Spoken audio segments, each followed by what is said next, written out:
Halo, Assalamualaikum warahmatullahi wabarakatuh. First of all, let me say thank you very much to Ma'am Al-Fatih and thank you very much to all of my friends in this classroom. It's great to see you all. Let me introduce our team. We are from Group 5. My name is Fiona Liadisa and my partner are Amelia Firsyasari, Muhammad Dindi Saputra, and then Farhan Ahmad. Today, we will present our discussion about market research segmentation and positioning.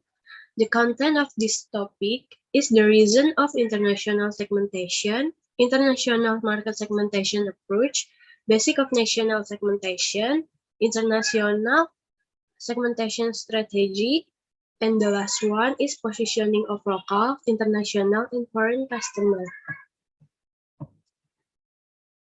Oke, baik. Di sini yang pertama ada alasan segmentasi internasional. Yang pertama itu untuk melakukan penyaringan negara atau country screening. Jadi, perusahaan ini biasanya melakukan penyaringan awal negara sebelum mengidentifikasi peluang pasar yang menarik untuk produk atau layanan mereka.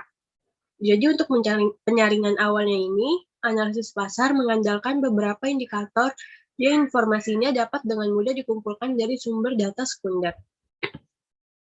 Yang kedua ini ada untuk penelitian pasar internasional.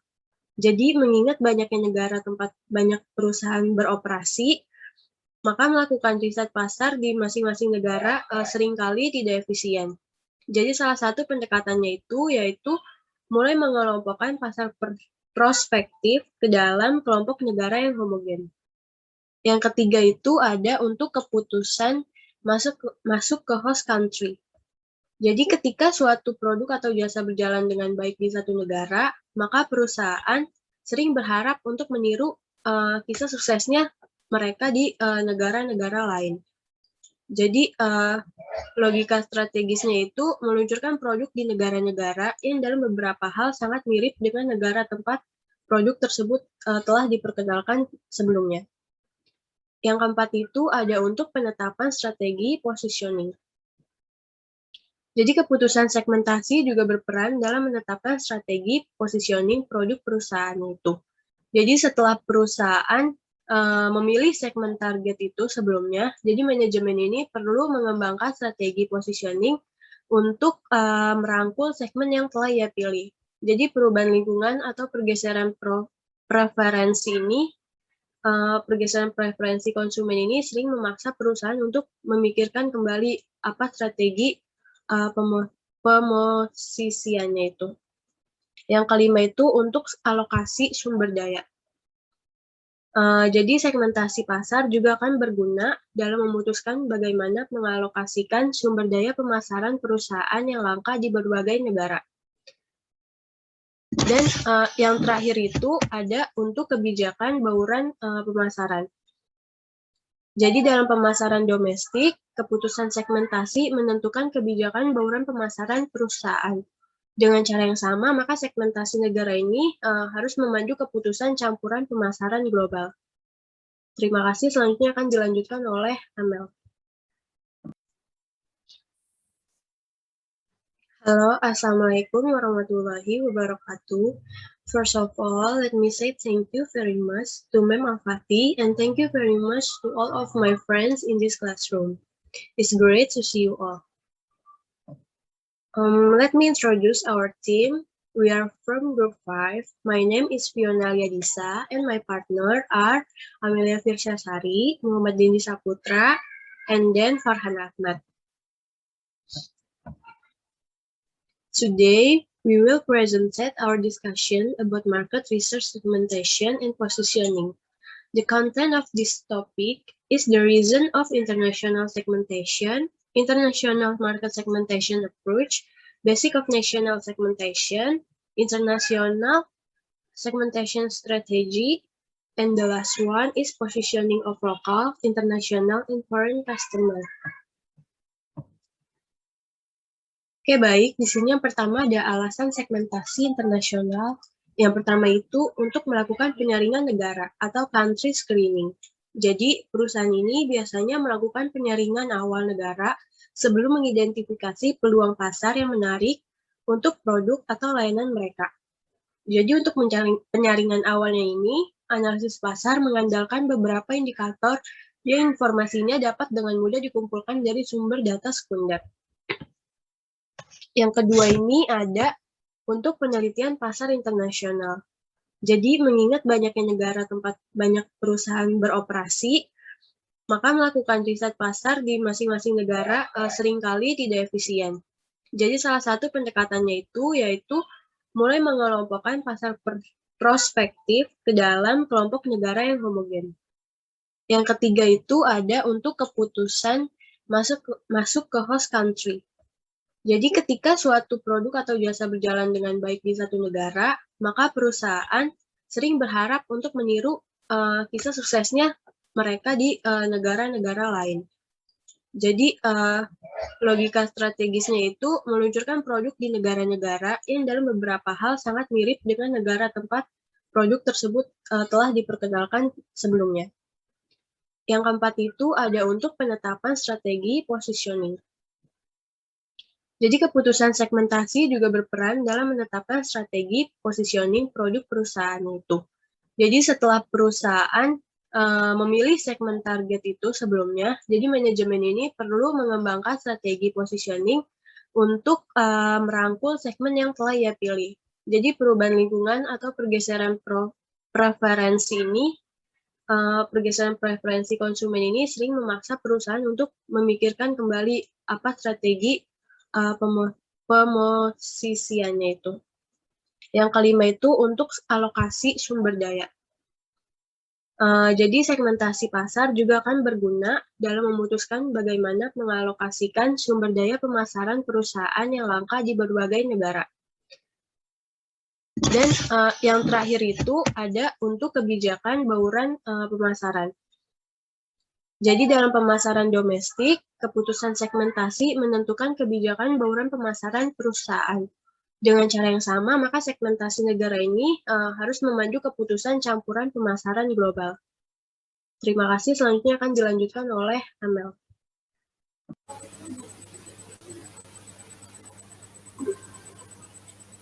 Saya Melia Firsasari, NIM 158. Selanjutnya saya akan menjelaskan tentang pendekatan segmentasi pasar internasional. Yang pertama ada pendekatan agregat atau country segments, di mana pendekatan yang menggunakan satu dimensi dalam mengklasifikasikan negara yang disasar. Pemasar global melakukan pendekatan proses segmentasi, prosedur, klasifikasi, prospek geografis negara pada satu dimensi, misalnya itu ada GNP. Selanjutnya ada pendekatan disagregat. Di sini merupakan pendekatan pangsa pasar yang diidentifikasikan dengan melihat kesamaan kemakmuran konsumen atau tingkat pembangunan ekonomi sebuah negara menciptakan pola konsumsi untuk produk dan jasa. Selanjutnya yang ketiga ada pendekatan dua langkah, yaitu pendekatan agregat lalu dilanjutkan oleh disagregat. Jadi mengkombinasikan antara dua segmen tersebut. Selanjutnya ada dasar segmentasi negara. Yang pertama ada segmentasi geografi yang mengelompokkan negara berdasarkan regional, di mana berasumsi bahwa negara-negara saling berdekatan akan memiliki banyak ciri dan perilaku yang sama. Selanjutnya ada faktor-faktor ekonomi yang dimana pasar dunia dapat mensegmentasi berdasarkan basis faktor ekonomi. Contohnya, negara dikelompokkan berdasarkan tingkat pendapatan penduduk atau berdasarkan tingkat pembangunan ekonomi secara keseluruhan. Selanjutnya ada faktor-faktor politik dan peraturan, di mana seperti tipe dan stabilitas pemerintahnya, tingkat penerimaan terhadap perusahaan asing, peraturan moneter, dan banyaknya birokrasi. Selanjutnya ada faktor budaya, seperti bahasa, agama, nilai-nilai, dan sikap kebiasaan. Jadi mensegmentasikan berdasarkan bahasa, agama, nilai-nilai, dan sikap kebiasaan. Jadi mensegmentasi pasar internasional berdasarkan basis geografi, ekonomi, politik, budaya, mengasumsikan bahwa segmen-segmen itu harus terdiri dari kelompok-kelompok yang terwujud dari negara. Sekian paparan dari saya, selanjutnya akan dilanjutkan oleh teman saya. Terima kasih. Selanjutnya ada strategi segmentasi internasional. Strategi segmentasi ini dilakukan oleh perusahaan untuk menyeleksi misi pemasaran internasional atau global yang dilakukan oleh suatu perusahaan dengan melaksanakan strategi segmentasi yang meliputi variabel demografik, geografik, psikografik, dan behavioral. Yang pertama itu ada global market segmentation. Global market segmentation adalah suatu segmentasi pasar luar negeri secara global sebagaimana dilakukan oleh beberapa perusahaan multinasional yang menganggap pasar internasional sudah menjadi suatu kesatuan, sehingga beberapa variabel tersebut dianggap sama di seluruh dunia. Dalam hal ini, perusahaan-perusahaan internasional tersebut berkonsentrasi untuk mengidentifikasi kebutuhan, keinginan, serta ekspektasi yang sama dari konsumen di setiap negara. Selanjutnya ialah national market segmentation. Strategi ini merupakan segmentasi pasar luar negeri berdasarkan diferensiasi pasar untuk memuaskan kebutuhan, keinginan, ekspektasi pasar lokal tertentu berdasarkan potensi pasarnya masing-masing. Dan yang terakhir ialah mixed market segmentation. Strategi ini adalah gabungan antara global market segmentation dan juga national market segmentation. Karena pada umumnya jarang suatu perusahaan yang hanya menjalankan global market segmentation atau national market segmentation saja. Contohnya ialah untuk suatu pasar nasional yang kecil, biasanya dilakukan pengelompokan pasar atau market cluster dengan cara regionalisasi pasar tertentu seperti pasar ASEAN, Eropa, dan lain-lain.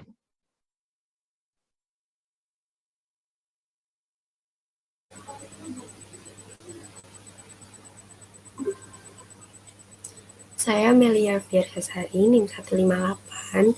Selanjutnya saya akan menjelaskan tentang pendekatan segmentasi pasar internasional. Yang pertama ada pendekatan agregat atau country segments, di mana pendekatan yang menggunakan satu dimensi dalam mengklasifikasikan negara yang disasar. Pemasar global melakukan pendekatan proses segmentasi, prosedur, klasifikasi, prospek geografis negara pada satu dimensi, misalnya itu ada GNP. Selanjutnya ada pendekatan disagregat. Di sini merupakan pendekatan pangsa pasar yang diidentifikasikan dengan melihat kesamaan kemakmuran konsumen atau tingkat pembangunan ekonomi sebuah negara menciptakan pola konsumsi untuk produk dan jasa. Selanjutnya yang ketiga ada pendekatan dua langkah, yaitu pendekatan agregat lalu dilanjutkan oleh disagregat. Jadi mengkombinasikan antara dua segmen tersebut. Selanjutnya ada dasar segmentasi negara. Yang pertama ada segmentasi geografi yang mengelompokkan negara berdasarkan regional, di mana berasumsi bahwa negara-negara saling berdekatan akan memiliki banyak ciri dan perilaku yang sama. Selanjutnya ada faktor-faktor ekonomi yang dimana pasar dunia dapat mensegmentasi berdasarkan basis faktor ekonomi. Contohnya, negara dikelompokkan berdasarkan tingkat pendapatan penduduk atau berdasarkan tingkat pembangunan ekonomi secara keseluruhan. Selanjutnya ada faktor-faktor politik dan peraturan, di mana seperti tipe dan stabilitas pemerintahnya, tingkat penerimaan terhadap perusahaan asing, peraturan moneter, dan banyaknya birokrasi. Selanjutnya ada faktor budaya, seperti bahasa, agama, nilai-nilai, dan sikap kebiasaan. Jadi mensegmentasikan berdasarkan bahasa, agama, nilai-nilai, dan sikap kebiasaan. Jadi mensegmentasi pasar internasional berdasarkan basis geografi, ekonomi, politik, budaya, mengasumsikan bahwa segmen-segmen itu harus terdiri dari kelompok-kelompok yang terwujud dari negara. Sekian paparan dari saya, selanjutnya akan dilanjutkan oleh teman saya. Terima kasih. Ya, selanjutnya di sini saya akan menjelaskan tentang positioning konsumen internasional, asing, dan lokal. Yang pertama ini ada Branding Customer Culture Positioning atau FCCP. Ini merupakan mengasosiasikan merek sebagai budaya konsumen asing tertentu. Yang bisa dijelaskan di sini, FCCP memiliki strategi positioning yang menghubungkan penggunaan merek, produk, kesempatan penggunaan, dan penggunaan asal merek dengan budaya atau negara asing. Ini memposisikan merek sebagai simbol budaya konsumen asing tertentu. FCCP penting untuk menciptakan kerangka global pemasaran menurut bahasa dan tema iklan. Untuk contohnya itu Gucci di Amerika Serikat dan di negara lain diposisikan sebagai merek Italia yang presisius dan fashionable. Terus yang kedua di sini ada Global Customer Culture Positioning atau GCCP. Brand sebagai simbol dari budaya global konsumen. GCCP ini digunakan untuk mengidentifikasi merek sebagai lambang untuk segmen tertentu dari budaya global. GCCP merupakan simbol yang membantu mengenali perilaku dan pola konsumen budaya tertentu yang tidak memiliki di belahan dunia lain. GCCP menentukan strategi komunikasi tradisional dan dianggap signifikan untuk berkomunikasi dengan elit global, remaja, dan mengatasi kekhawatiran pada perusahaan. Contoh GCCP ini ada Rolex yang dipahami sebagai global sebagai merek yang klasik, presisius, dan berkualitas tinggi. Yang terakhir di sini ada LCCP, Local Customer Culture Positioning, diposisikan untuk konsumsi oleh masyarakat setempat dalam konteks budaya nasional. LCCP memiliki strategi yang merek dengan makna budaya lokal, mencerminkan identitas budaya lokal, norma dan menggambarkan produk lokal untuk konsumen lokal. Contoh dari LCCP ini ada Sari Ayu yang diasosiasikan pada kecantikan budaya Indonesia. Selanjutnya di sini kita memiliki kasus pada perusahaan Coca-Cola. Coca-Cola sebagai perusahaan internasional menerapkan STP sebagai berikut. Coca-Cola tidak menetapkan segmentasi demografi. Hal tersebut disebabkan Coca-Cola sudah hampir di dunia. Kemudian Coca-Cola juga dapat melayani semua segmen pasar baik pria, wanita, muda, tua, dan segala profesi serta status sosial. Coca-Cola menargetkan semua kalangan mulai dari pria atau wanita, muda atau tua, kaya atau miskin, dan pegiat olahraga. Hal itu dibuktikan dengan hadirnya Coca-Cola sebagai sponsor di berbagai kejuaraan. Maka dari itu Coca-Cola menyediakan berbagai produk yang sesuai dengan target pasar seperti Coca-Cola, Coca-Cola Zero, Diet, Coke, dan Coca-Cola Light. Dalam melakukan positioning, Coca-Cola memberikan kesan sebagai minuman ringan yang bisa dinikmati oleh siapapun, dimanapun, dan kapanpun. Coca-Cola cenderung lebih unggul dibandingkan merek sejenis pada unsur rasa dan kemudahan akses produk hingga pada akhirnya konsumen menjadi pengguna minuman tersebut. Ya, sekian presentasi dari kelompok kami. And bring us to the end. Thank you so much for your time and attention. I hope this presentation has given us new insight. We will apologize if there might any mistake and confidence. Have a nice day.